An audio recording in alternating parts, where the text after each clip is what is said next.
வணக்கம். Welcome to கதை திரட்டு audio books. இந்த வீடியோவில் நம்ம என்ன கதை கேட்க போகிறோம்னா, சம்சாரம் என்பது வீணை. நம்ம சேனலை இது வரைக்கும் சப்ஸ்கிரைப் பண்ணாதவங்க சப்ஸ்கிரைப் பண்ணுங்க. பக்கத்தில் இருக்கிற பெல் ஐகானை கிளிக் பண்ணி ஆல்ங்கிற ஆப்ஷனை ப்ரெஸ் பண்ணுங்க. ஸோ தட் நான் போடுற கதைகளை உடனுக்குடனே நீங்கள் கேட்கலாம். வாங்க கதைக்குள்ளே போகலாம். வீடு அமர்க்களமாக இருந்தது.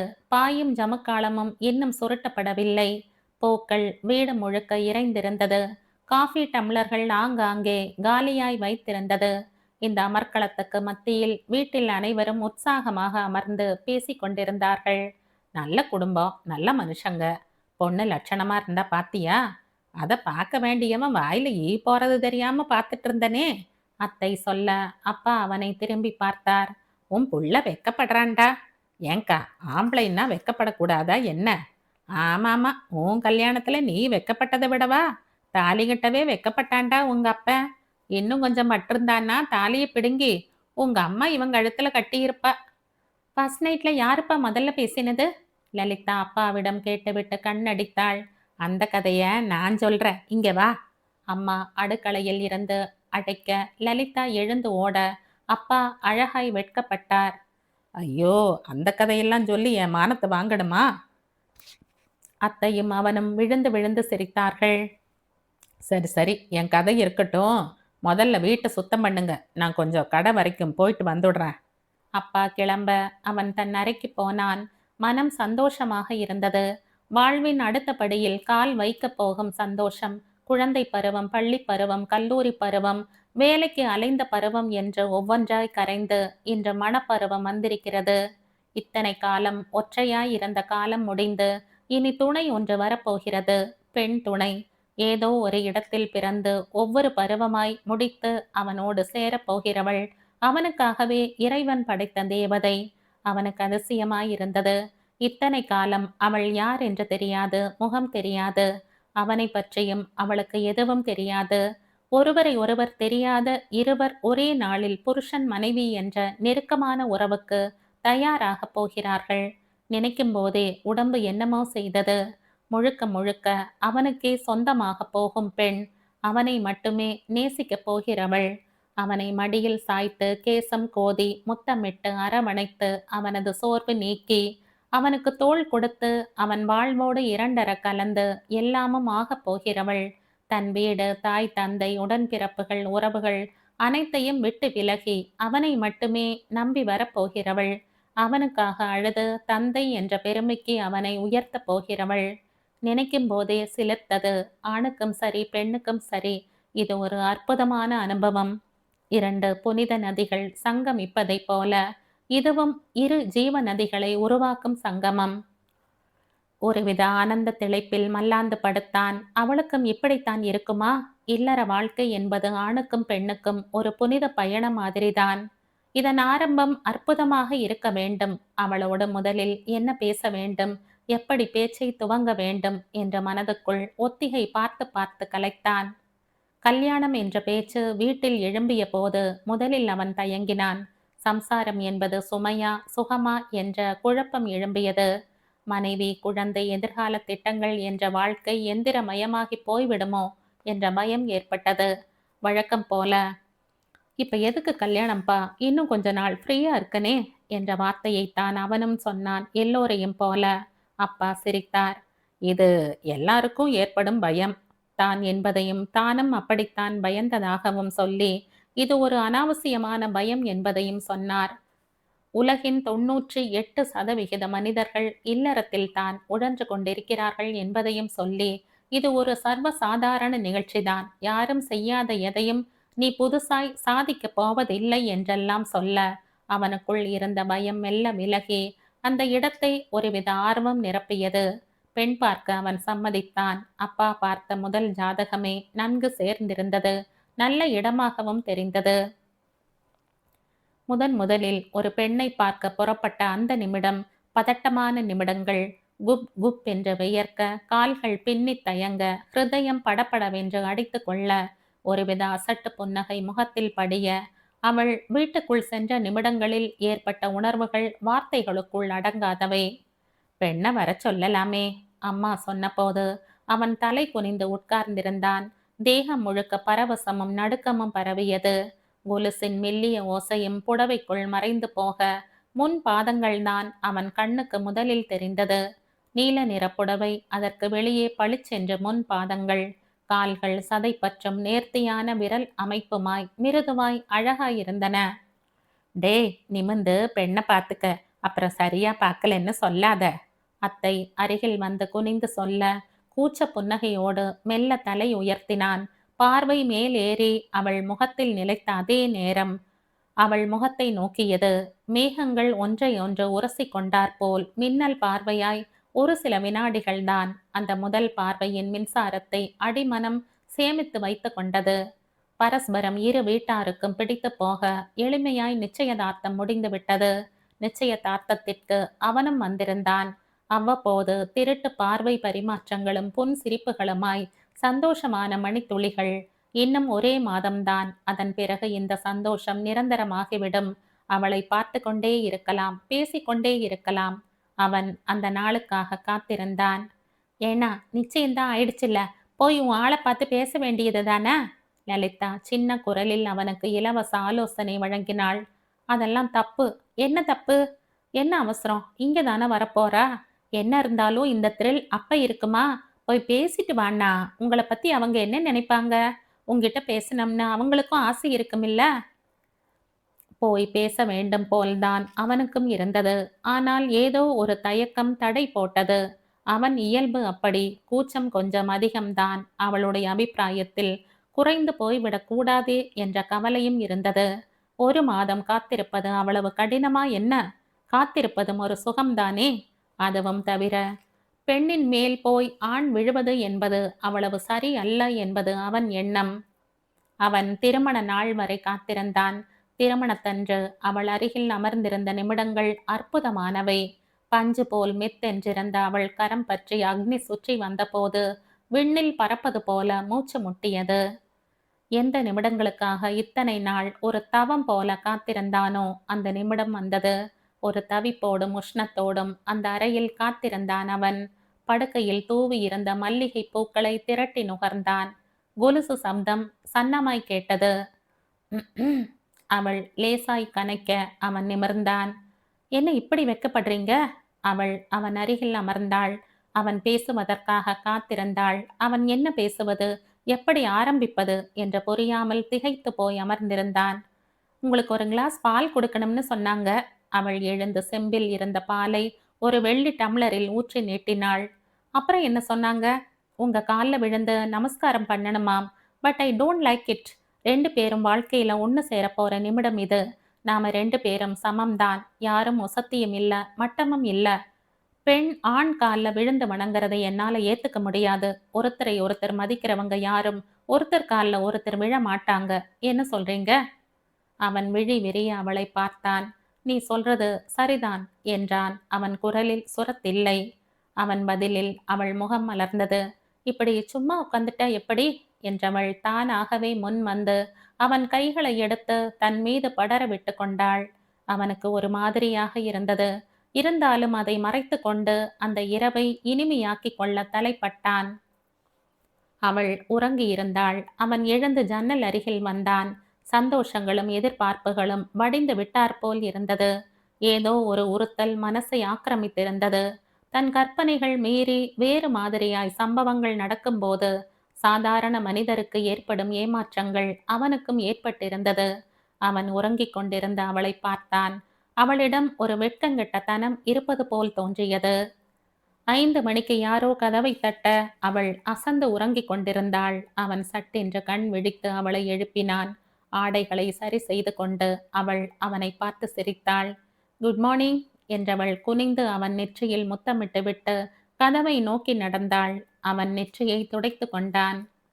6 மணிக்கு மேல்தான் அவன் அந்த அறையில் இருந்து வெளிவந்தான். எல்லோரும் ஒரு மாதிரியான புன்னகையோடு அவனை பார்த்து விழிகளால் விசாரித்தார்கள். ஒரு சில நண்பர்கள் அருகில் வந்து பச்சையாகவே கேட்டு சிரித்தார்கள். அவன் யாருக்கும் பதில் சொல்லாமல் பாத்ரூம் நோக்கி நடந்தான். குளியல் அறையை ஒட்டி இருந்த அறையில் இருந்து ஒரே சிரிப்பு சத்தமும் பேச்சு சத்தமும் கேட்டது. அப்படின்னா உன் அவர் சரியான கூச்ச பேர் வழின்னு சொல்லு நீதான் மேல விழுந்தியா? நல்லா இருக்கு போ. அதுல என்ன தப்பு? பொம்பளைன்னா தலை குனிஞ்சு உட்கார்ந்து தொடுவான் தொடுவான்னு பரபரப்பா காத்துட்டு இருக்கணும்னு யார் சொன்னா? சரி, அப்புறமாவது உன் ஆளுக்கு கூச்சம் போச்சா? இதுக்கு மேல சென்சார் பண்ணிட்ட. எழுந்து போங்கடி. அவள் முதல் இரவு சம்பவங்கள் இப்படி பட்டவர்த்தனமாக தன் தோழிகளிடம் பகிர்ந்து கொண்டிருக்க கூடாது என்று அவனுக்கு தோன்றியது. சில விஷயங்கள் புனிதமானவை, அந்தரங்கமானவை. அவை சம்பந்தப்பட்ட இருவரும் மட்டுமே நினைத்து நினைத்து அசை போட வேண்டிய நிகழ்வுகள் என்பது அவன் எண்ணமாயிருந்தது. அவள் அவனது எண்ணங்களுக்கு நேர்மாறாயிருந்தாள். எவ்வளோ நாள் நீ லீவு போட்டிருக்க? அவன் மறுநாள் இரவு கேட்டான். அவள் அவனது வீட்டுக்கு வந்து விட்டாள். கல்யாணத்துக்கு மட்டும் 4 நாள் போட்டிருந்த. நாளையோட லீவு முடியுது. எதுக்கு கேட்குறீங்க? அவள் தன் கொலுசை கழட்டியபடி கேட்டாள். எதுக்கு கொலுசு கழட்டுற? ஐயா, இதை யார் போடுவா? ஏன் இவ்வளோ நாள் எப்படி போட்டுட்டு இருந்த? எங்க, நீங்க பெண் பார்க்க வரும்போது போட்டேன். அப்புறம் நிச்சயதார்த்தத்தன்னைக்கு. அதுக்கப்புறம் இப்ப கல்யாணத்துல. அவ்வளோதான், போட்டுத்தான் ஆகணும்னு பாடாப்படுத்திட்டாங்க. சரி போன்னு அவங்க திருப்திக்காக போட்டேன். மற்றபடி எனக்கு இந்த ஜல்ஜல் சத்தமெல்லாம் பிடிக்காது. எந்த ஆம்பளையாவது கொலுசு போடுறானா? எல்லா அலங்காரமும் பொம்பளைக்குத்தான். ஐ ஹேட் இட். அப்புறம் எதுக்கு கல்யாணத்துல ஜடை வச்சுக்கிட்டு தலை அலங்காரம் பண்ணிக்கிட்ட? வேண்டாம்னு தான் சொன்னேன். யார் விட்டாங்க? சரி போகட்டும், ஒரு நாள் தானே, வித்தியாசமா இருந்துட்டு போவோம்னு விட்டுட்டேன். உன்னை என்னால புரிஞ்சுக்க முடியல. நீ மினிஸ்டா? அவள் சிரித்தாள். கண்டிப்பா இல்ல. நான் பெண்ணுரிமை பேசுறவ இல்ல. ஆணுக்கும் பெண்ணுக்கும் நடுவுல எதுக்கு உரிமை போராட்டம்? எனக்கு அதிலெல்லாம் நம்பிக்கை இல்ல. அதே நேரம் நான் கட்டுப்பட்டியும் இல்ல. மனுஷங்க அன்பா வாழணும்னு நினைக்கிறேன். உடல் ரீதியா வித்தியாசம் இருக்கலாம். புத்தியும் மனசும் எல்லாருக்கும் ஒண்ணுதானே. எதுக்கு ஒருத்தரை ஒருத்தர் ஆள நினைக்கணும்? ஒருத்தரை ஒருத்தர் மட்டம் தட்டிக்கணும்? அவள் சித்தாந்தம் அவனுக்கு புரியவில்லை. புரிந்து கொள்ளவும் அவன் முயலவில்லை. அவள் சித்தாந்தம் அவனுக்கு புரியவில்லை. புரிந்து கொள்ளவும் அவன் முயலவில்லை. அவன் எதிர்பார்த்தவை வேறு. அவனுக்கு தெரிந்த பெண்கள் எல்லாம் வெட்கப்படுவார்கள். ஆணுக்கு பின்னால் தன்னை மறைத்து கொள்ள விரும்புவார்கள். அவன் வாங்கி வரும் சின்ன சின்ன சமாச்சாரங்களில் பூரித்து போவார்கள். என் புருஷன் அப்படி இப்படி என்று மூச்சு விடாமல் அவன் பெருமை பேசுவார்கள். அவனை ஆகாசத்தில் இருந்து இறங்கி வந்த அவதார புருஷனாக நினைத்து பரவசப்படுவார்கள். அவன் அவளை பார்த்தான். அப்படின்னா நாளைக்கு ஆஃபீஸ்க்கு போக போறியா? கண்டிப்பா. நான் ஒரு முக்கியமான பொறுப்புல இருக்கேன். என்னால யாருக்கும் ஒரு சின்ன கஷ்டம் கூட ஏற்பட்டுடக்கூடாது. அது சரி, இந்த உலகம் உன் தலையில தான் உருள்ற மாதிரி பேசுற. இந்திய பொருளாதாரம் உன்ன நம்பியா இருக்கு? அவன் கிண்டலாக கேட்டான். நிச்சயமா என் தலையில தான் உருளுது. இப்படி இந்தியால இருக்கிற அத்தனை பேரும் நினைக்கணும்னு ஆசைப்படுறேன் நான். இப்படி நினைச்சாத்தான் முழு ஈடுபாட்டோட ஒருவித பயத்தோட வேலை செய்ய முடியும். இப்படி எல்லாரும் இருந்தோம்னா இந்தியா எப்பவோ நம்பர் 1 நாடா இருக்கும். இவ்வளோ கடன் இருந்திருக்காது. ஊழல் மலிஞ்சிருக்காது. ஆள் ஆளுக்கு அரசியல்வாதியாக இருக்க மாட்டாங்க. 1000 கட்சிகள் ஏற்பட்டு இருக்காது. மக்கள் சக்தினா என்னன்னு உலகத்துக்கே முன் உதாரணமா இருந்திருக்கும். நிறுத்து நிறுத்து. இது என்ன மேடையா? நீ பிரசங்கம் பண்ண? இந்தியா மேல இருக்கிற அக்கறையில 5% ஆவது என் மேலையும் இந்த வீட்டு மேலையும் காட்டு தாயே. 5 என்ன 50% காட்டுற. வாங்க. அவள் அவனை அணைக்க முயல அவன் சட்டென்று விலகினான். முகம் சுளிக்க அவளை பார்த்தான். எனக்கு புரியல. இங்க நீ ஆம்பளையா நான் ஆம்பளையா?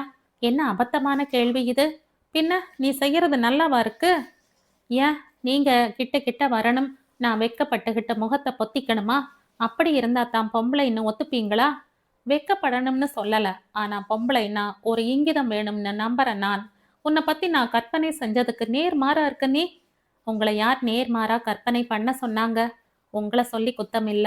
நீங்க வாழற சமூகம் அப்படி சொல்லி வச்சிருக்கு. நீங்க பார்க்குற சினிமாக்கள், படிக்கிற புத்தகங்கள் எல்லாத்துலேயும் வெக்கப்படுற பெண்களைத்தான் உத்தம் என்ன உங்களுக்கு போதிச்சிருக்கு. தயவு செஞ்சு அந்த பொய்யான போதனையில இருந்து வெளியில வாங்க. அதான் நமக்கு நல்லது. எனக்கு பாசாங்க எல்லாம் பண்ண தெரியாது. எல்லாம் தெரிஞ்சு வச்சுக்கிட்டு ஒண்ணுமே தெரியாதவ மாதிரி உங்ககிட்ட வேஷம் போட தெரியாது. தாம்பத்தியம்னா என்னன்னு எனக்கு தெரியும். இங்க வெக்கப்படுறது அனாவசியம்ங்கிறது ஏன் எண்ணம். இப்படி பதிலுக்கு பதில் பேசுறத முதல்ல நிறுத்து. இது பட்டிமன்றம் நடக்கிற அறை இல்ல. அவன் சற்றே குரல் உயர்த்தி சொல்லிவிட்டு எரிச்சலோடு கதவை திறந்து கொண்டு வெளியில் போனான். அவள் நெற்றி சுருங்க அவன் போவதையே பார்த்தாள். அவளுக்கு நன்றாக புரிந்தது. அவன் அவளது உருவத்திற்குள் தனக்கு பிடித்தமான குணங்களை புதைத்து இனிய கற்பனைகளில் ஆழ்ந்திருக்கிறான். இன்று தன் கற்பனைகள் எல்லாம் பொய் என்று புரிந்துவிட்டது.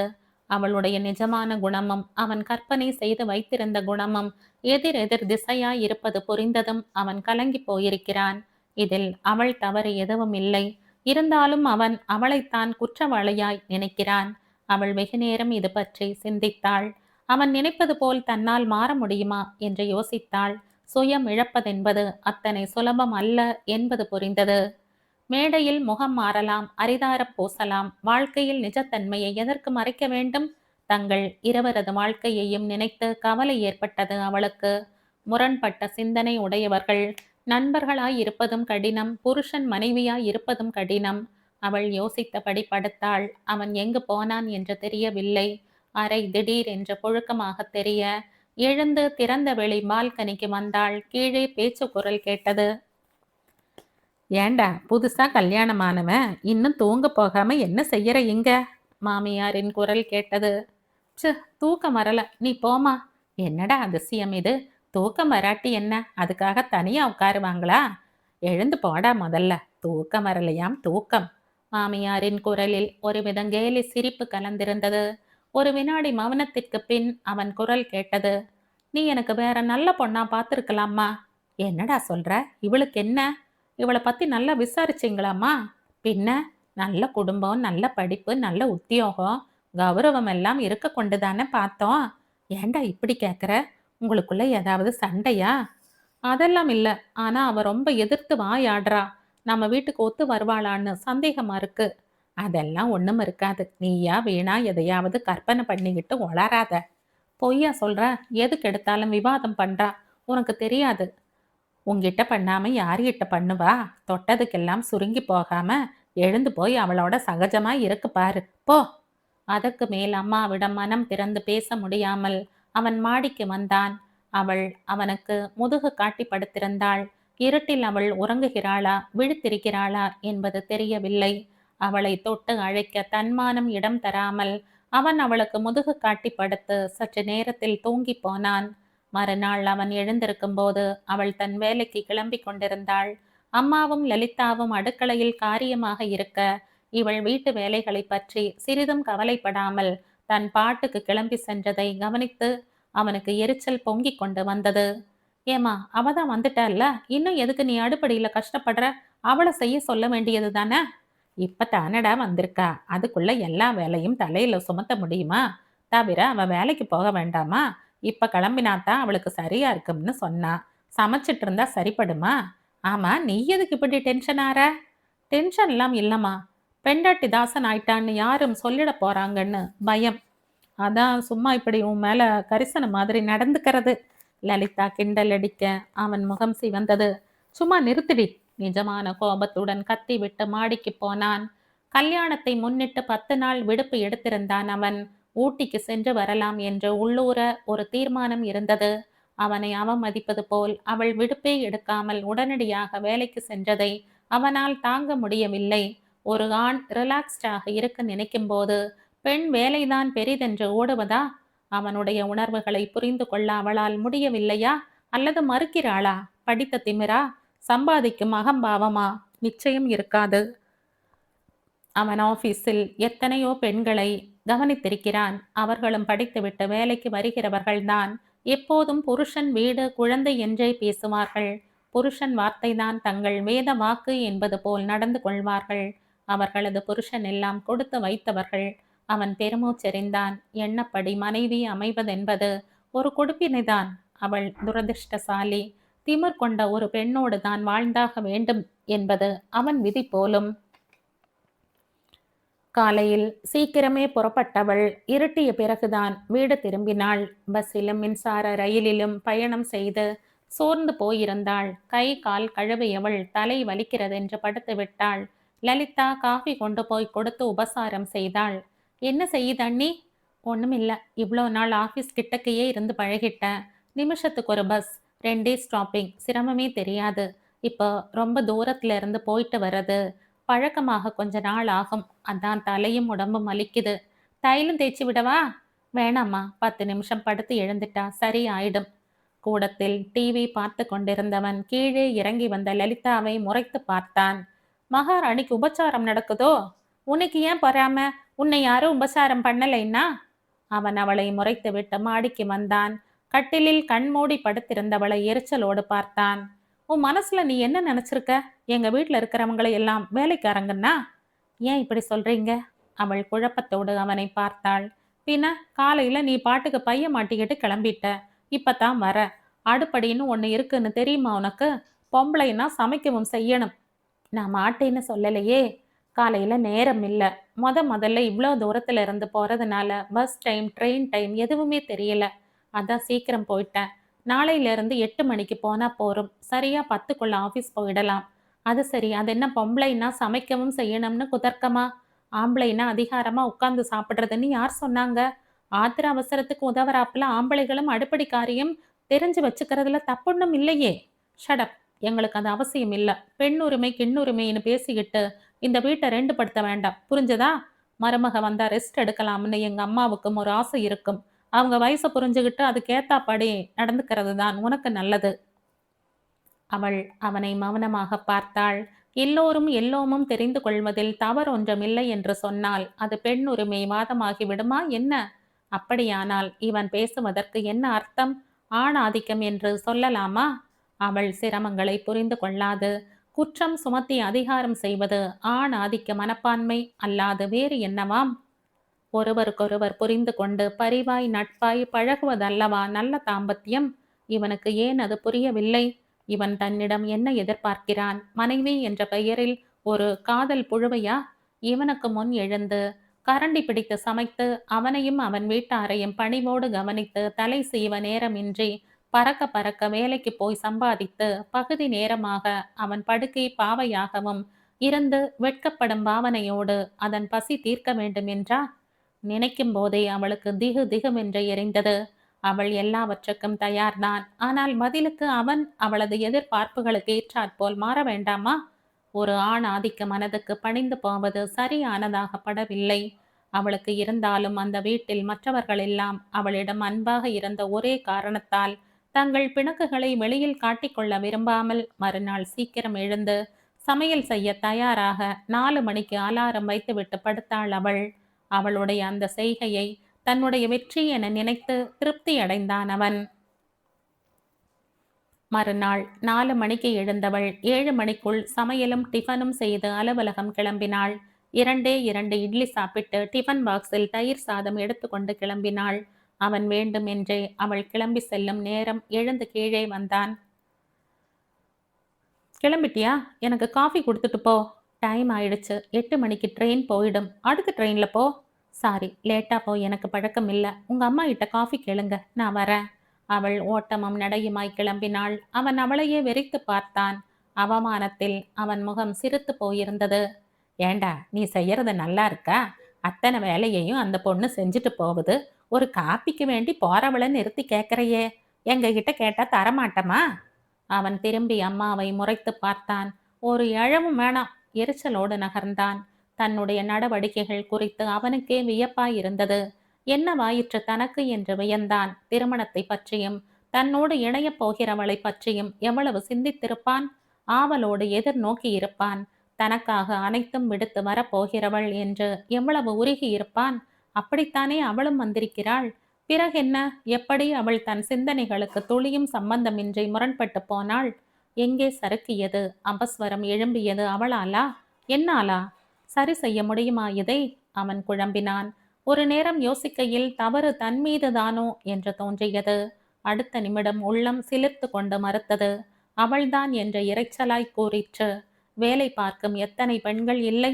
இவள் ஒருத்திதானா அதிசயமாய்? பெண் பெண்ணாய் இல்லாவிட்டால் பிணக்கம்தானே ஏற்படும். தொட்டதற்கெல்லாம் இதண்டாவாதம் செய்பவனை எப்படி சகித்து கொள்ள முடியும்? நிச்சயமாய் அவளை அவன் வெறுக்கவில்லை.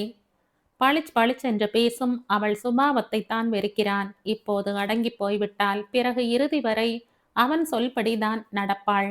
அவனுக்கு பயப்படுவாள். அவனை மதிப்பாள். அப்போதுதான் அவளை நேசிக்கவும் தன் அன்பை முழுமையாக தரவும் அவனால் முடியும். அவன் மட்டுமல்ல, எல்லா ஆண்களும் அப்படித்தான் இருப்பார்கள். தன்னை மதிப்பவளைத்தான் நேசிப்பார்கள். காலம் காலமாய் அப்படித்தான். அப்படி இருக்க அதை ஏன் தான் மாற்ற வேண்டும்? புருஷனுக்கு அடங்கி போன பெண்கள் எல்லாம் சந்தோஷமாக இல்லாமலா போய்விட்டார்கள்? அவன் தன்னைத்தானே சமாதானப்படுத்தி கொண்டான். தான் செய்வது சரியே என்று நினைத்தான். பஸ் டைமும் ட்ரெயின் டைமும் பிடிபட்டு பழக ஆரம்பித்த பின் சரியான நேரத்துக்கு கிளம்பி சரியான நேரத்துக்கு வீடு திரும்பினாள். வேலை செய்வதற்கு அவள் அஞ்சவில்லை. ஆபீஸ் வீடு என்ற இரு இடத்திலும் உழைக்க அவள் தயாராகத்தான் இருந்தாள்.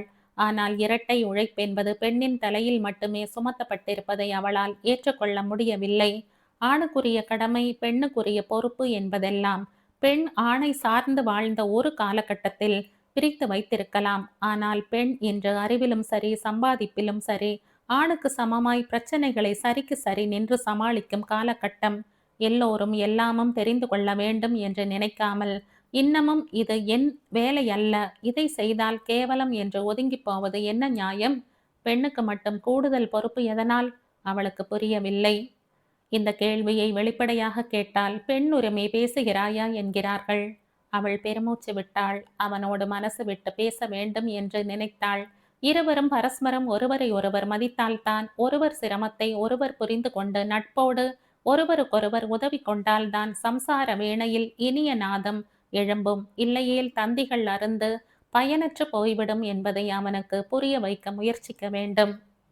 இந்த எண்ணத்தோடு வீட்டுக்கு வந்தவள் மாமியாரிடம் லேசாக தலை வலிக்கிறதென்று சொல்லிவிட்டு மாடிக்கு வந்தாள்.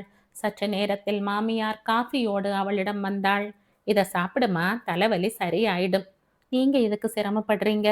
இதுல என்ன சிரமம், குடி. மாமியார் அவளையே சற்று நேரம் உற்று பார்த்தாள். உங்ககிட்ட ஒன்று கேட்கலாமா? கேளுங்கத்த.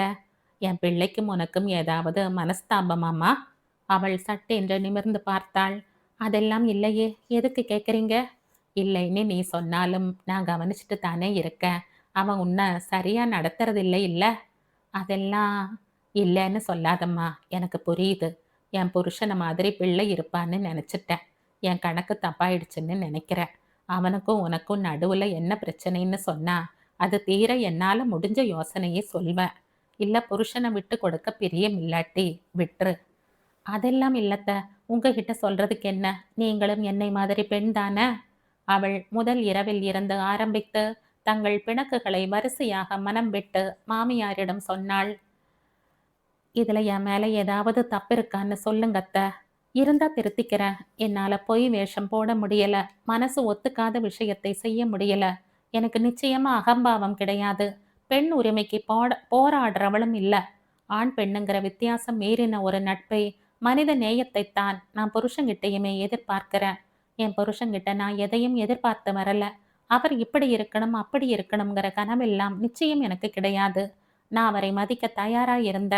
அவர் சிரமங்களை புரிஞ்சுகிட்டு அனுசரணையா வாழ்ந்தா பிரச்சனை ஏற்படாதுன்னு நினைச்சேன்.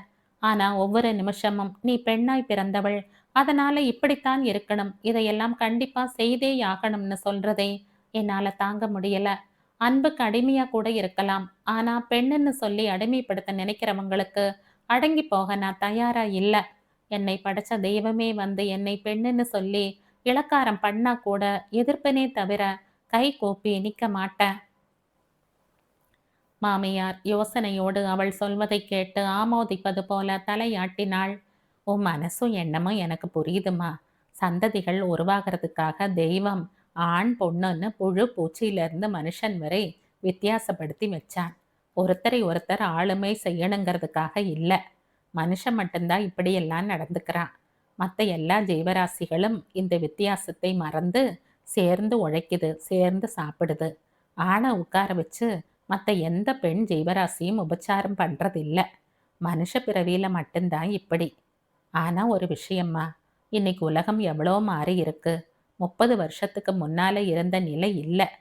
இப்போ இருந்தாலும் இன்னும் ஒரு சிலர் மாறாமல் அப்படியே தான் இருக்காங்க. இந்த ஜென்ரேஷனில் பிறந்துட்ட என் பிள்ளை தப்பி தவறி மனசால ஒரு பழைய ஆம்பளையாவே இருக்கான். ஒருவேளை என் வளர்ப்பு சரியில்லையோ என்னவோ, எனக்கு கொஞ்சம் டைம் கொடுமா, நான் அவனுக்கு புரிய வைக்க பார்க்குறேன்.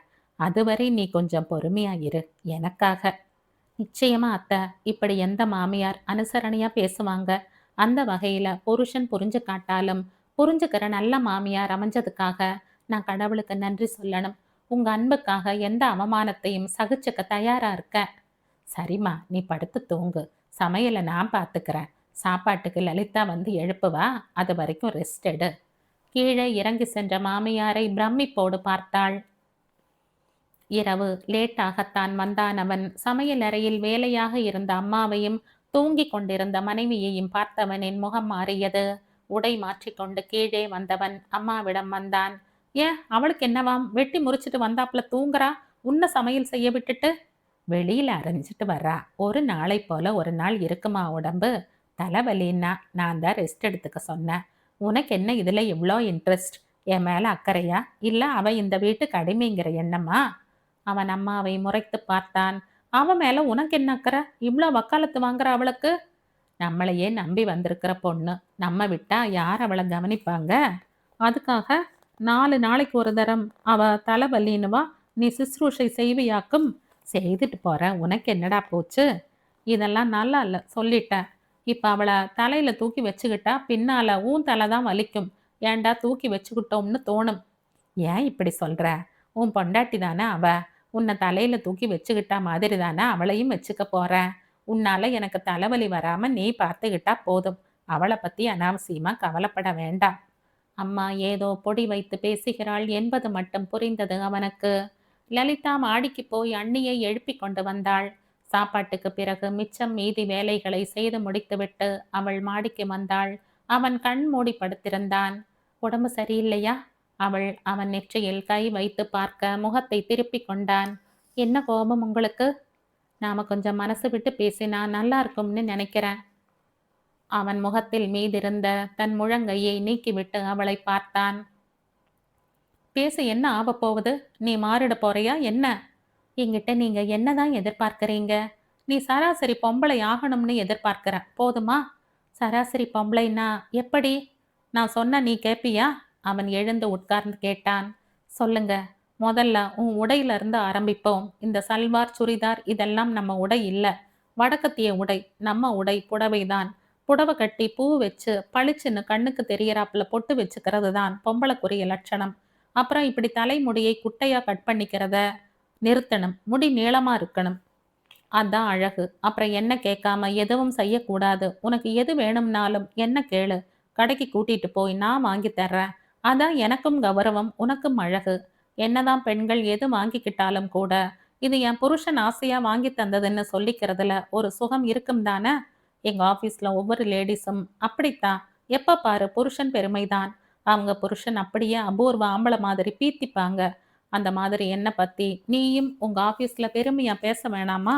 அப்புறம் உன்னை பத்தி நானும் பெருமையா பேசிக்கிறாப்ல நீயும் இருக்கணும். எப்படி? என் பொண்டாட்டி மாதிரி இந்த லோகத்துல யாரும் கிடையாது. காலையில 4 மணிக்கு எழுந்தா ராத்திரி 11 மணி வரை கடுமையா உழைப்பா. வீட்டுல எல்லா வேலையும் அவதான். அதோட நல்ல வேலையில வேற இருக்கா. கை நிறைய சம்பாதிச்சாலும் கூட ஒரு ஹேர்பின் வேணும்னாலும் எங்கிட்ட தான் கேட்பா. நான் வாங்கி தந்தா தான் திருப்திப்படுவா. எனக்கு ஒண்ணுன்னா துடிச்சு போயிடுவா. உயிரை கூட விட்டுருவா. படிச்சு வேலைக்கு போய் சம்பாதிச்சாலும் கூட குணத்துல புராண காலத்துல பெண்தான். நான் நில்லுனா நிப்பா, உட்காருனா உட்காருவா. கூப்பிட்டா வள்ளுவன் வாசுகியை கூப்பிட்டா மாதிரி எந்த வேலையா இருந்தாலும் அப்படியே போட்டுட்டு வந்து நிப்பா. ஏன் சந்தோஷந்தான் அவளுக்கு சாப்பாடு. இப்படியெல்லாம் உன்னை பத்தி நானும் பெருமையா பேசிக்கணும். இதான் ஏன் ஆசை. அவன் நிறுத்திவிட்டு அவளை பார்க்க, அவள் எவ்வித உணர்ச்சியுமற்ற முகத்தோடு அமர்ந்திருந்தாள். முகம் சலனமற்று இருந்தாலும் உள்ளுக்குள் எரிச்சல் பொங்கியது. எத்தனை அபத்தமான ஆசைகள்! ஒரு சைனா களிமண்ணாக இருந்தால் மட்டுமே அவன் ஆசைகளை தன்னால் நிறைவேற்ற முடியும் என்பது புரிந்தது. நிறைய ஆண்கள் இப்படித்தான் இருக்கிறார்கள். இதற்கு காரணம் நிறைய பெண்களின் தப்பிக்கும் மனப்போக்கு என்று சொல்லலாம். ஆனால் அடக்கப்படுவதையும் அவர்களது கட்டுப்பாட்டுக்குள் இருப்பதையும் நிறைய பெண்களே விரும்புகிறார்கள். ஏதோ ஒரு பாதுகாப்பற்ற உணர்வு அவர்களுக்குள் இருப்பதுதான் இதற்கெல்லாம் அடிப்படை காரணம்.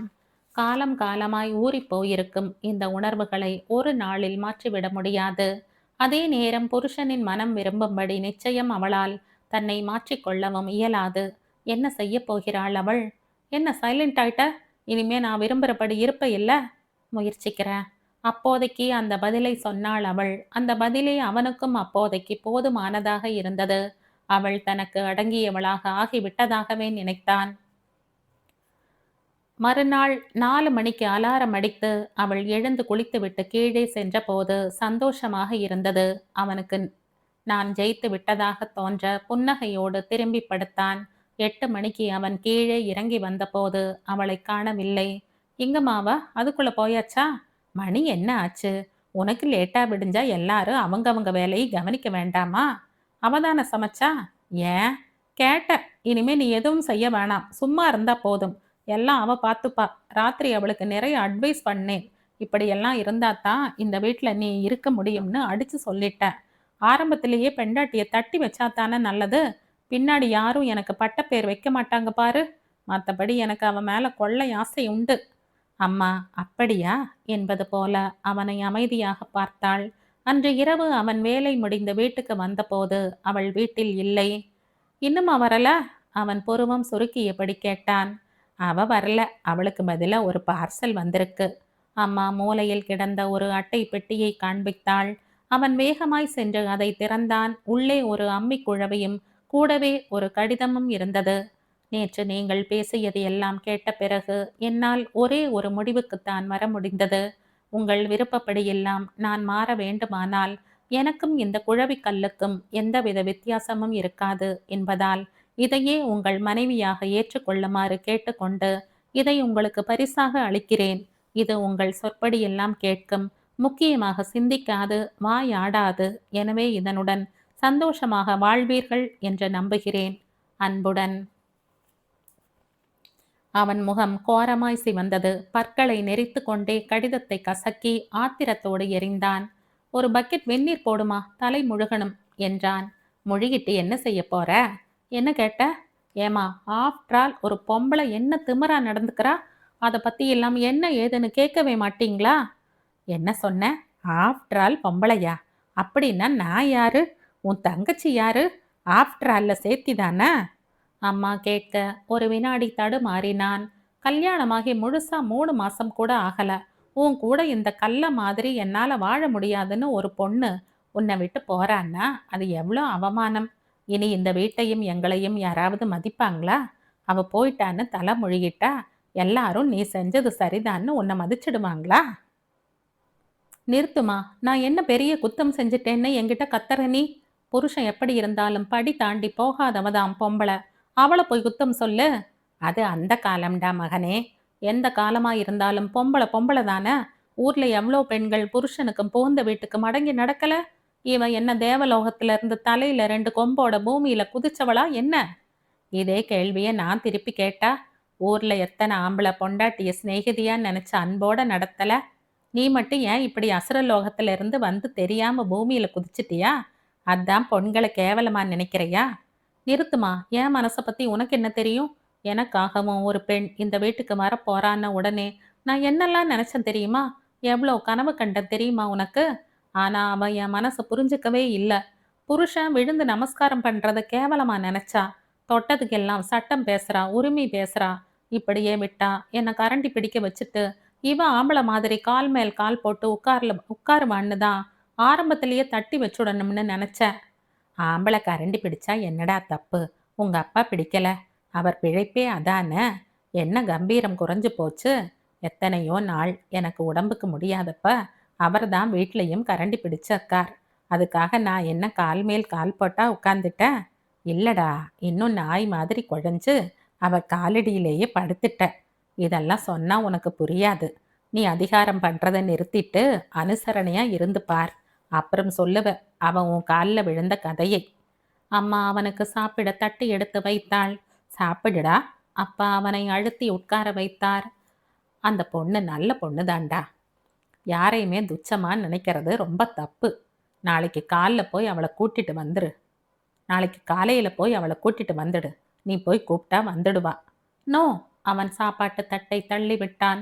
கூப்பிட மாட்டேன். என்னை அவமானப்படுத்திட்டு போனவ காலில் போய் நான் விழ மாட்டேன். நான் வேணும்னா அவளே வரட்டும், போனா போகட்டும்னு மன்னிச்சு ஏத்துக்கிறேன்.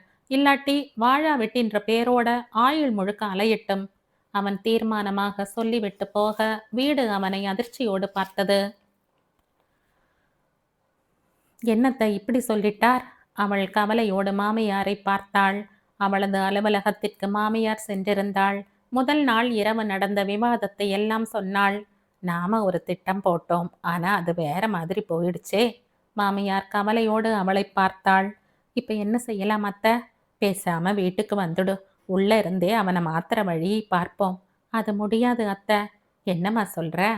தன் எண்ணங்கள் சரியில்லைன்னு அவர் புரிஞ்சுக்கவே இல்லை. இப்ப நான் வந்தா எனக்கு மரியாதையும் இருக்காது. உங்க பிள்ளைக்கும் தான் செய்தது சரின்னு தோண ஆரம்பிச்சிடும். இப்ப இருக்கிறத விட இன்னும் அதிகமா என்னை இளக்காரம் பண்ணி அடக்கி ஆள பார்ப்பாரு. அப்படின்னா நான் வரல அத்த. அவர் மனசு மாறி என்னை கூப்பிட வரை நாங்க வரமாட்டேன். இது யுத்தம் இல்ல அத்த. அக்கறை. எங்க லைஃப் நல்லா இருக்கணும்னா சில பிற்போக்கு சிந்தனைகள் மறையணும். நீங்க புரிஞ்சுப்பீங்கன்னு நினைக்கிறேன். புரியறது. ஆனா என் பிள்ளை இப்படி முரடானா இருக்கானே, அவன் மாறுவான்னு நம்புறியா நீ?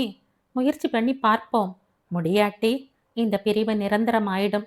எல்லாரும் எங்களைத்தாம்மா தப்பு சொல்வாங்க. இப்பவே உங்க வீட்டில் எங்களை பத்தி என்ன நினைப்பாங்க?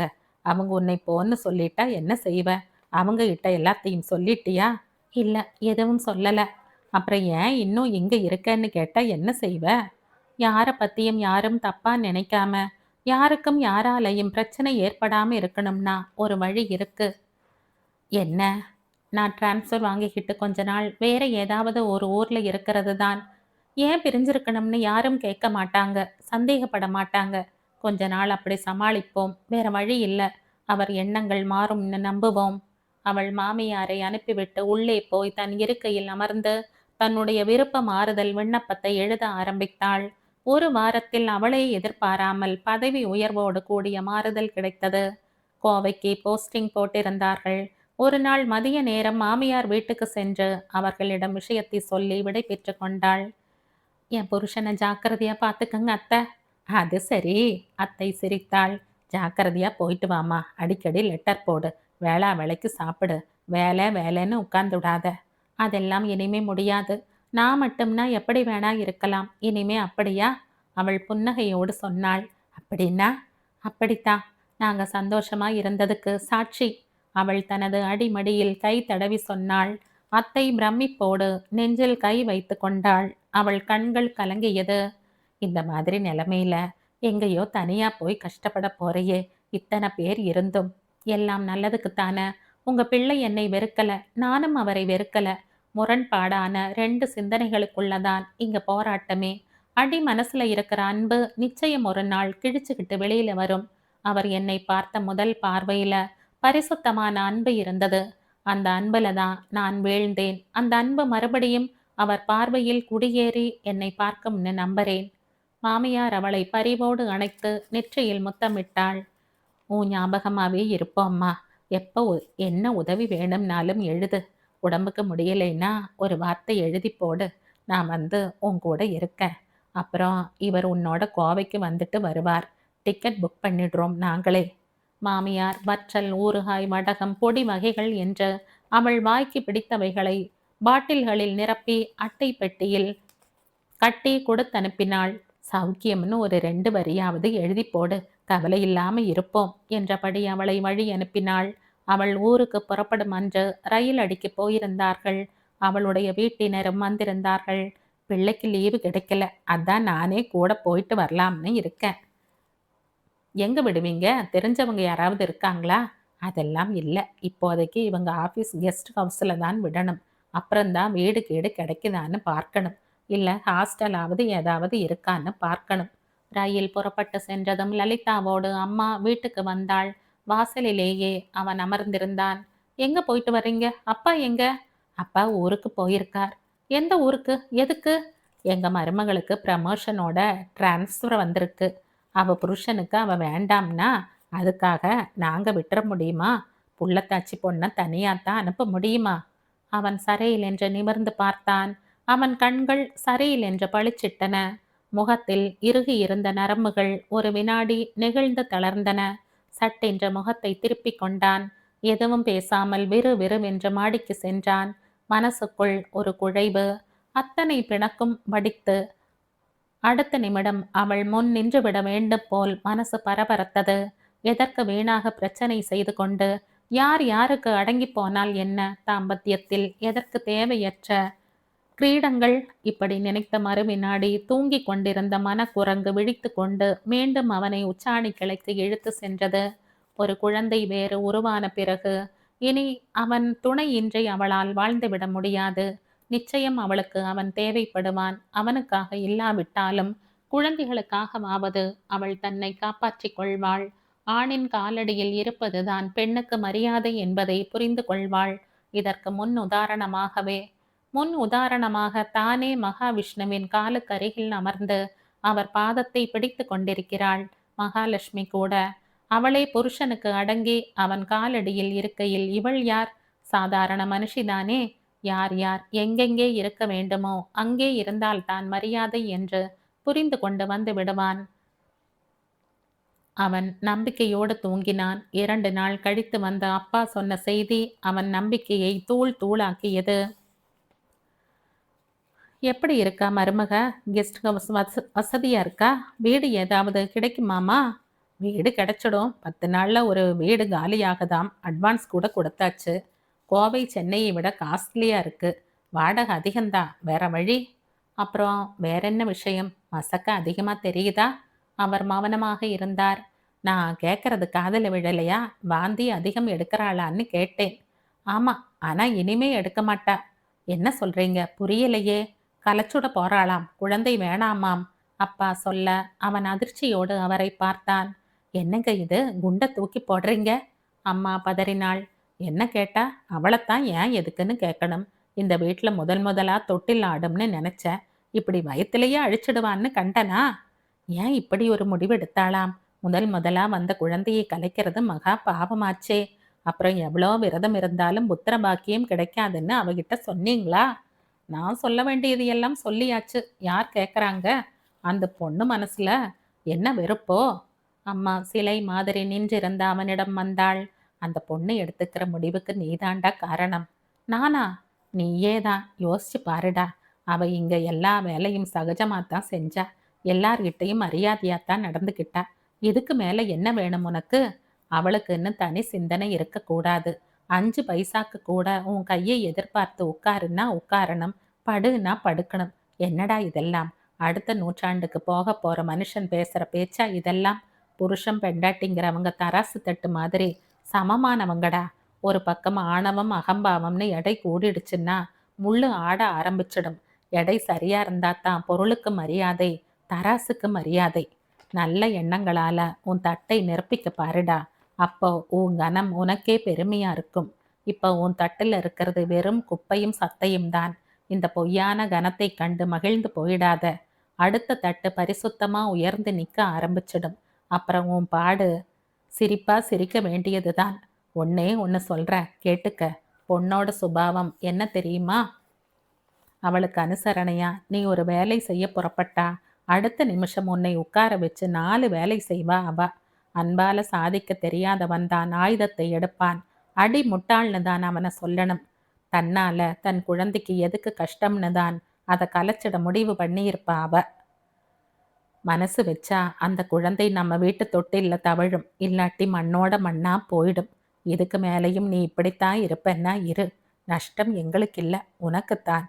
கடைசி வரை ஒத்தையாவே நிற்க வேண்டியதுதான். உன் குணத்துக்கு எந்த பொண்ணுதான் இங்க வந்து வாழ்ந்துட போறா? நழுவ விட்டுட்டமேன்னு பின்னாடி அழறதை விட இப்பவே கெட்டியா பிடிச்சுப்பார். அதான் நல்லவனுக்கு அடையாளம். அம்மா சொன்னதை இரவு முழுக்க அசை போட்டான் அவன். மனசு இரண்டாய் பிரிந்து ஒன்றோடொன்று சண்டை போட்டது. கேவலம் பெண் அவளுக்கென்று. அவளுக்கு எதற்கு தான் விட்டு கொடுத்து காலில் விழ வேண்டும்? என்ன திமிராக அம்மை குழவையோடு வாழ்ந்து கொள் என்று சொல்லிவிட்டு போனாள். அவளை போய் எப்படி வலிந்து அழைக்க முடியும்? பெண்ணுக்கே இவ்வளவு திமிர் இருந்தால் ஆணுக்கு எவ்வளவு இருக்கும்? தூக்கம் வராமல் அவன் புரண்டு புரண்டு படுத்தான். சண்டையோ பூசலோ 2 மாதம் பெண் ஸ்பரிசம் உணர்ந்த பின் ஒற்றையாய் படுப்பது கடினமாக இருந்தது. அம்மா சொல்வது போல் அவள் நல்லவள்தானா? நாம் தான் தேவையில்லாமல் பிரச்சனை செய்கிறோமா என்று ஒரு நேரம் தோன்றியது. தூக்கம் வராததால் தொண்டை வறண்டது. வாட்டர் ஜக்கில் நீர் இல்லை. அவள் இல்லை என்பதை ஒவ்வொரு விஷயமும் உணர்த்தியது. கீழே வந்தான். கூடத்தில் பேச்சு குரல் கேட்டது. அம்மா உட்கார்ந்தாற்போல் சாய்ந்து படுத்திருக்க, லலிதா அவள் நெற்றியில் ஏதோ தைலம் தேய்த்து கொண்டிருக்க, அப்பா அம்மாவின் கால்களை இழுத்து தன் மடியில் வைத்து கொண்டு பிடித்து விட்டார். உள்ளங்காலில் தேய்த்து விட்டார். அம்மாக்கு என்ன? அவன் பதறியபடி கேட்டான். Wheezing problem. எப்போல இருந்து இப்படி? 2-3 வருஷமாவே இருக்கு. அப்பா சொல்ல அவன் அதிர்ந்தான்.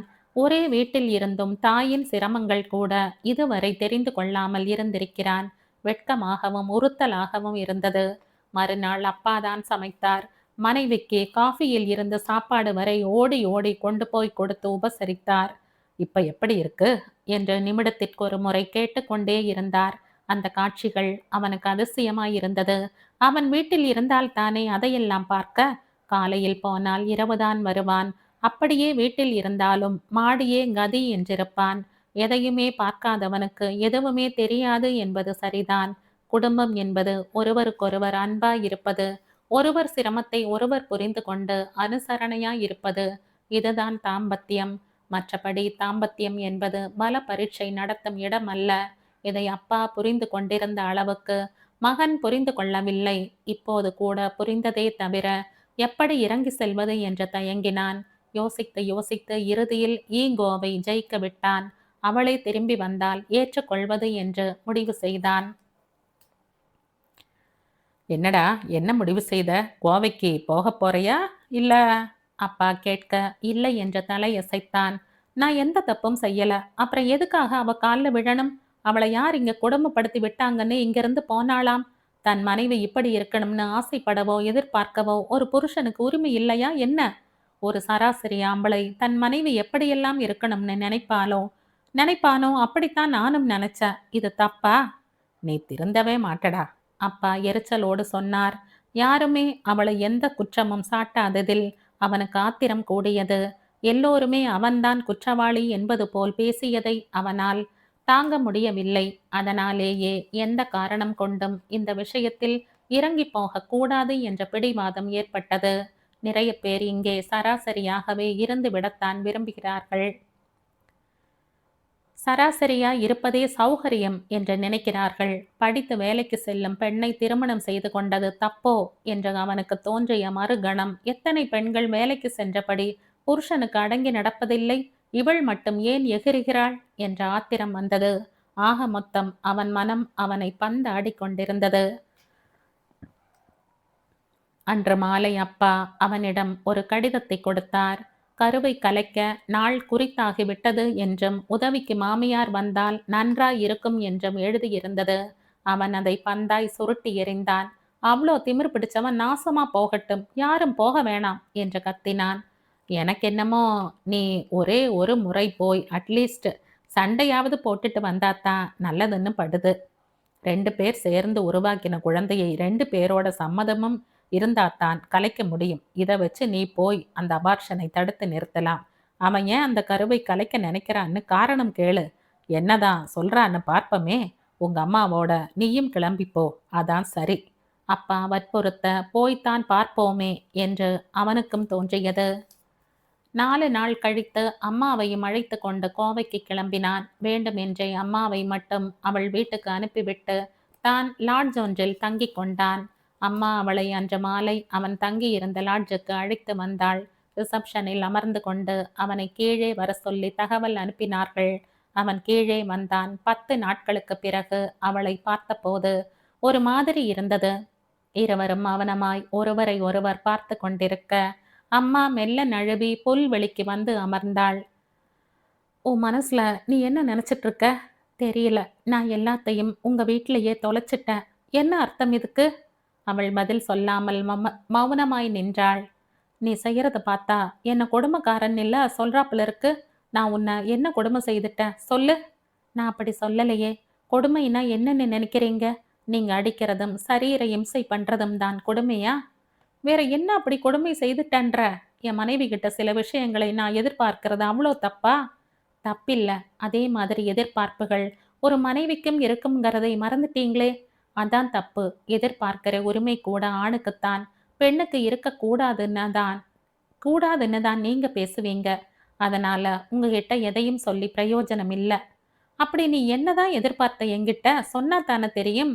என்னென்னமோ எதிர்பார்த்தேன். என்ன உள்ளங்கையில வச்சு தாங்குற புருஷனா, எனக்காக என்ன என்ன வேணா செய்யறவனா, நான் சொன்னதையெல்லாம் கேட்கிற புருஷனா, தேவைப்பட்டா என் துணிமணி கூட தோச்சு போட்டு கை கால் அமுக்கி விட்டு சமைச்சு போட்டு அடிமையா இல்ல ஆசையா செய்யக்கூடிய புருஷனா இருக்கணும்னு நினைச்சேன்.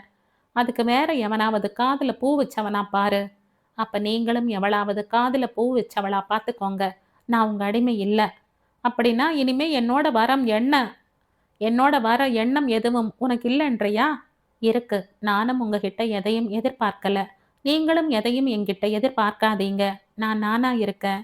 நீங்க நீங்களா இருங்க. அதெப்படி? நான் பால்னா நீ சக்க மாதிரி. பால்ல சர்க்கரை கரைஞ்சு கரைஞ்சு தன்னை இழக்கிறது தான் பாலுக்கும் ருசி, சர்க்கரைக்கும் பெருமை. கரெக்ட். நான் கேட்குறேன், பொண்ணுங்கிறவ சர்க்கரையாத்தான் இருக்கணுமா? பாலா இருக்கக்கூடாதா? நீங்க அதுல கரையக்கூடாதா? இந்த வாய் தான் எனக்கு பிடிக்கல. அப்ப ஒரு பேசா மடந்தையா பார்த்து கட்டி இருக்கணும். நமக்குள்ள பிரச்சனை யார் பாலா இருக்கணுங்கிறது தான். ஒன்று செய்வோம். 2 பேருமே பாலா இருந்துடுவோம். பாலும் பழமும் சேர்ந்தா பால்தான். வெறும் பாலுக்கு கூட ருசி உண்டு. அவன் அவளை முறைத்து பார்த்தான். உன் திட்டம் புரியுது. ஆனா அது நடக்காது. கடைசியா ஒரு கேள்வி. என் குழந்தையை ஏன் சம்மதம் இல்லாம எப்படி கலைக்கலாம்? உனக்கு அதுக்கு என்ன உரிமை இருக்கு? காரணத்தோட தான் கலைக்கப் போறேன். என்ன காரணம்? இந்த குழந்தை பெண்ணா பிறந்தா எவனுக்காவது அடிமையா இருக்க வேண்டி வரும். ஆணா பிறந்தா எவளையாவது அடிமையாக்கிக்க நினைக்கும். எதுக்கு பிரச்சனை? அதான் இப்பவே அதை அழிச்சுடலாம்னு நினைச்சேன். உங்கள மாதிரி பிள்ளையும் வேணாம், என்ன மாதிரி பெண்ணும் வேணாம். சரியா? அவன் ஸ்தம்பித்து நின்றான். அவள் மாமியாரை அழைத்து கொண்டு கிளம்பினாள். அவன் அவர்கள் போவதையே வெறித்து பார்த்தான். அம்மா அவனை நோக்கி திரும்பி வந்தாள். அவனை உற்று பார்த்தாள். என் மருமகளுக்கு இருக்கிற தெளிவும் சிந்தனையும் அப்ப எனக்கு இல்லாம போயிடுச்சுடா. இருந்திருந்தா உன்னை கூட கருவிலேயே கலைச்சிருப்பேன். நான் தப்பு கணக்கு போட்டுட்டேன். குழந்தை என்ன மாதிரியோ இல்ல உங்க அப்பாவை மாதிரியோ குணத்தோட பிறக்கும்னு. நீ ஒரு புது கணக்கா பிறந்துட்டேன்னு இப்பத்தான் புரியுது. 4 தலைமுறைக்கு முன்னாடி பிறந்திருக்க வேண்டியவன் தப்பி தவறி இந்த ஜெனரேஷன்ல பிறந்துட்ட. இப்பவும் கெட்டு போயிடலடா. என்னோட கடைசி அட்வைஸ் சொல்லிடுறேன். இஷ்டம் இருந்தா கேளு, இல்லாட்டி எக்கேடு கெட்டும் கெட்டு தொலை. வாழ்க்கைங்கிறது ஒருத்தரை ஒருத்தர் விலைக்கு வாங்கிறது இல்லை. ஆண் பெண்ணுங்கிற உணர்வுகளை மறந்துட்டு மனுஷங்களா வாழறது. படுக்கையில மட்டும்தாண்டா பேதம் இருக்கணும். அந்த அறைக்கு வெளியில 2 பேரும் சமமானவங்க தான். புத்திக்கும் மனசுக்கும் ஆண் பெண்ணுங்கிற பேதம் கிடையாது. நீ எதிர்பார்த்ததை விட 4 மடங்கு அடிமையா இருந்திருப்பா அவ. அதை விட்டுட்டு நீ பொம்பளை, அதனால நீ இப்படித்தான் இருக்கணும்னு அதிகாரம் பண்ணா யாருக்கா இருந்தாலும் எரிச்சல் தான் வரும். ஏன் அடங்கி போகணும்னு தோணும். அப்படித்தான் உன் பெண்டாட்டிக்கு தோணி இருக்கு. இன்னும் 1 நாள் அவகாசம் இருக்கு. உனக்கு அவளும் உன் குழந்தையும் நல்லபடியா வேணும்னா உன் மனசுல இருக்கிற ஆணுங்கிற அகம்பாவத்தை எரிச்சிட்டு மனுஷனா அவ வீட்டுக்கு வா. இல்லாட்டி அவளோட சேர்த்து எங்களையும் இழந்துடுவ. எந்த பொம்பளையும் உன்னை நேசிக்க மாட்டா, அம்மா தங்கை உட்பட. அம்மா போய்விட்டாள். அவன் வெகு நேரம் சிலையாய் அமர்ந்திருந்தான். இரவு முழுக்க பிரம்மை பிடித்தாற்போல் படுத்திருந்தான். அப்பா, சன்னமாய் அழைப்பொலி கேட்க திடுக்கிட்டு திரும்பினான். எவரும் இல்லை. உங்க யுத்தத்துல என்ன எதுக்குப்பா ஹிம்சை பண்றீங்க? நான் என்ன பாவம் செஞ்சேன்? ஆ, அவன் திடுக்கிட்டு எழுந்தமர்ந்தான். யாரு யாரு பேசினது? உன் குழந்தப்பா. ஏன் குழந்தை? குழந்தைன்னா மகனா மகளா? ஆனா பெண்ணா? சட், உன் குழந்தையா பிறக்கிறத விட நான் இப்பவே அழிஞ்சுடலாம்ப்பா. நான் போறேன். நோ. அவன் கத்தியபடி எழுந்தான். முகமும் கழுத்தும் குப்பென்று வியர்த்திருந்தது. அறையை பூட்டிக் கொண்டு வெளியில் வந்து ஒரு ஆட்டோ பிடித்தான். அவள் விலாசம் கூறி அங்கே போக சொன்னான். நள்ளிரவில் கதவு தட்டப்பட அவள் எழுந்தாள். அவளை இருக்க சொல்லிவிட்டு அம்மா கதவை திறந்தாள். வெளியில் நின்ற பிள்ளையை கண்டதும் மௌனமாய் விலகி வழிவிட்டாள். அவர்கள் பேசிக் கொள்ளட்டும் என்று வாசற்படியிலேயே அமர்ந்தாள். அவன்தான் வந்திருக்கிறான் என்று தெரிந்ததும் அவள் அடி வயிறு குழைந்தது. இரத்தத்தில் மின்சாரம் பரவியது. அவன் அவள் எதிரில் நின்று அவளை பரிவோடு பார்த்தான். அவளுக்கு புரிந்தது. அவன் தன்னை அவளிடம் இழக்க தயாராகிவிட்ட புதிய மனிதன் என்று.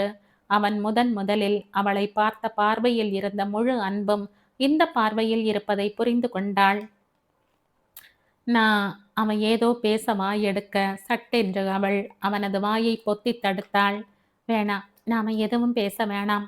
ஒருத்தரை ஒருத்தர் சமாதானப்படுத்திக்கவே வேணாம். எல்லாத்தையும் மறந்துடுவோம். எனக்கு நீங்க வேணும்ப்பா. இந்த பிரிவுல தான் உங்க மேல எனக்கு எவ்வளோ அன்பு இருக்குன்னு புரிஞ்சுகிட்ட. குழந்தைங்கிற தூண்டில் போட்டு உங்களை இழுக்க நினைச்சேன். நீங்களும் வந்துட்டீங்க. அப்போ நம்ம குழந்தை பத்திரமா இருக்கு. அப்பா எங்கேன்னு கேட்டது. வருவார்ன்னு சொல்லி வச்சேன். அவள் அவனை அன்போடு பார்த்தாள். அந்த பார்வையில் அவன் தன்னை தொலைத்தான். முதல் பார்வையின் மின்சாரம் அவனை தாக்கியது.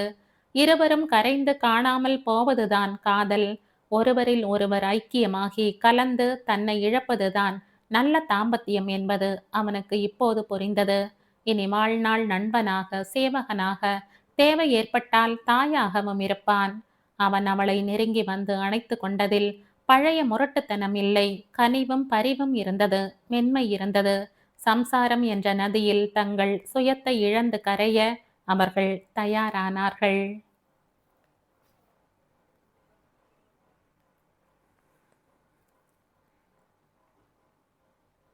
இதோட இந்த கதை முடியுது. இந்த கதை உங்களுக்கு பிடிச்சிருந்தா லைக் பண்ணுங்க, ஷேர் பண்ணுங்க, சப்ஸ்கிரைப் பண்ணுங்க.